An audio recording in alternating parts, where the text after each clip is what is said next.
Ang mabuting balita ng Panginoon ayon kay San Mateo. Ganito ang pagkapanganak kay Hesukristo. Si Maria na kanyang ina at si Jose ay nakatakda ng pakasal. Ngunit bago sila nakasal, si Maria ay natagpuang nagdadalang tao. Ito'y sa pamamagitan ng Espiritu Santo. Isang taong matuwid itong si Jose na kanyang magiging asawa, ngunit ayaw niyang mapahiya si Maria, kaya ipinasya niyang hiwalayan ito ng lihim. Samantalang iniisip ni Jose ito, nagpakita sa kanya sa panaginip ang isang anghel ng Panginoon. Sinabi nito sa kanya, "Jose, anak ni David, huwag kang matakot na tuluyang pakasalan si Maria sapagkat siya'y naglihi sa pamamagitan ng Espiritu Santo.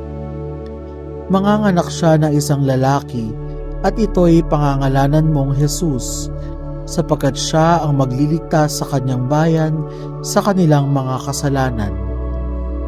Nangyari ang lahat ng ito upang matupad ang sinabi ng Panginoon sa pamamagitan ng propeta, "Maglilihi ang isang dalaga at manganganak ng isang lalaki at tatawagin itong Emmanuel." Ang kahulugay, kasama natin ang Diyos. Ang mabuting balita ng Panginoon. Pinupuri ka namin, Panginoong Hesukristo.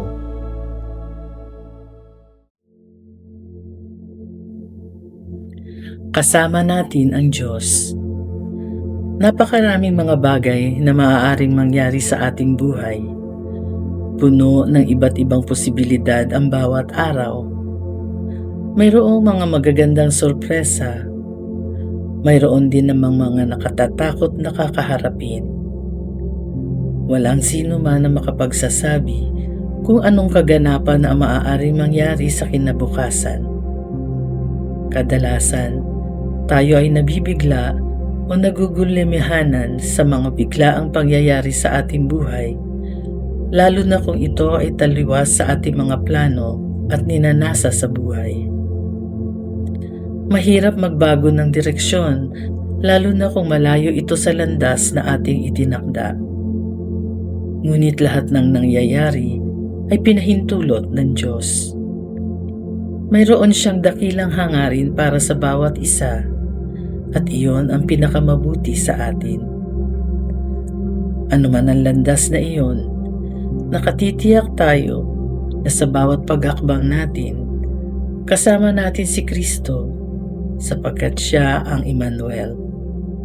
Sumasa atin siya sa pamamagitan ng mabuting balita, Eukaristiya, pamayanan at iglesia. Kasama natin siya tuwina at wala tayong dahilan para matakot. Ipadama natin sa ating mga kapatid na kasama nila si Jesus sa pamamagitan ng ating pakikinig, pakikilakbay at pagdamay.